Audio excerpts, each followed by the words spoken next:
नमस्कार, मैं अंजना और आप देख रहे हैं तहलका लाइव टीवी, आपकी आवाज। आइए रुक करते हैं आज की बड़ी खबर पर। यूजीसी को लेकर आम लोगों में भी भारी आक्रोश। शहीद स्मारक पर निकाला कैंडल मार्च। शहीद स्मारक पर सर्व समाज के लोगों ने जताया अपना आक्रोश। हाथों में तख्तियां लेकर पहुंचे लोग। शहीद स्मारक पर निकाला कैंडल मार्च। तख्तियों पर लिखा, काला कानून वापस लो, हिंदुओं को हिंदुओं से मत लड़ाओ। दहेज हत्या जैसे कानून की तरह इस कानून का गलत इस्तेमाल कर लोगों को बनाया जाएगा अपना शिकार। शिक्षक संस्थानों में इस कानून से बढ़ेगा भेदभाव। इस कानून से चौपट हो जाएगा स्टूडेंट्स का भविष्य। 40% कट ऑफ वाले दलित छात्र बनेंगे डॉक्टर, 60% वाला नहीं बन पाएगा डॉक्टर। सरकार से अनुरोध, इस कानून को वापस लेकर छात्रों के भविष्य पर आए संकट को करे दूर।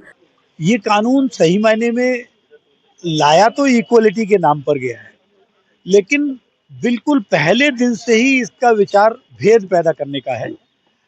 मैं ये कहना चाहूँगा कि जिस प्रकार से इसमें दो बातें ऐसी हुई हैं। एक तो पहले भी था बिल, लेकिन पहले उसमें एससी वर्ग के बच्चों के लिए ही था और वो शिकायत कर सकते थे। लेकिन उसमें एक बहुत अच्छी बात ये थी, जो होना चाहिए कि यदि शिकायत गलत हो तो उसका दंड भुगतना पड़ेगा, तो इसलिए शिकायतें नहीं होती थी। अब क्या हुआ है कि उसमें शिकायतकर्ता वर्ग में पिछड़े वर्ग को भी जोड़ दिया गया है।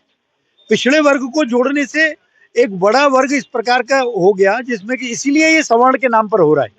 अन्यथा ये हिंदू के नाम पर अगर देखेंगे तो उसमें जो भेद है वो जातिगत अलग बात है, लेकिन पढ़ने वाले बच्चों के बीच में ये भेद लाना कि ये एससी वर्ग का है कि ये पिछड़े वर्ग का है, उनको शिकायत करने का अधिकार है और शिकायत गलत पाए जाने पर कोई दंड का प्रावधान नहीं है। और उससे भी ज्यादा खराब बात क्या है कि किसी सवर्ण बच्चे को अगर किसी से कोई शिकायत हो जाए तो उसे शिकायत करने का भी अधिकार नहीं है। तो इन बातों को लेकर ही हम लोग विरोध में हैं।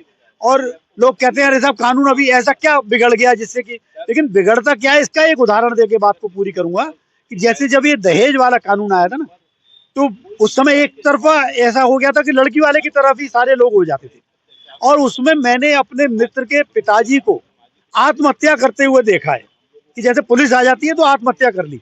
तो ऐसे ही जब ये कानून, आजकल एक एक दो दो बच्चे हैं लोगों के पास, बच्चे यूनिवर्सिटी में पढ़ेंगे, किसी बच्चे के खिलाफ कुछ होगा, उनके माँ बाप कर क्या बीतेगी, यह सब भविष्य की बातें हैं, लेकिन होंगी जरूर। इसलिए हमारा मांग यही है कि शिकायत करने का अधिकार भी सभी को हो और गलत पाए जाने पर दंड भी सभी पर लगे, ये हमारी मांग। भिन्नता क्या, बच्चों का भविष्य दांव पे कर दिया। बच्चों का भी भविष्य, वहाँ के टीचर्स का भी भविष्य, वहाँ के सारे लोगों का भविष्य दांव पे है। ये परिस्थिति बड़ी विषम परिस्थिति पैदा कर दे रहे हैं। ऐसी परिस्थिति में बच्चा पढ़ेगा या लड़ेगा, ये लड़ाई का मैदान बना दिया है। अब तक जितनी भी शिकायतें पिछले 10 साल में मिली थी, 92% शिकायतें फॉल्स पाई गई। और अभी मंत्री जी कह रहे थे कि एक भी कोई कार्रवाई गलत नहीं होगी। इनके सारे बिल सबने देखे, इनके सारे डिसीजन जनता ने देखे। अग्निवीर ले लीजिए, नोटबंदी ले लीजिए, किसान काला कानून ले लीजिए, भूमि अधिग्रहण बिल ले लीजिए। ये सारे नियम कायदे कानून ऐसे बनाते हैं जिससे समाज में द्वेष की स्थिति पैदा हो, और ऐसी स्थिति का विरोध हम लोग यहाँ मिलके कर रहे हैं।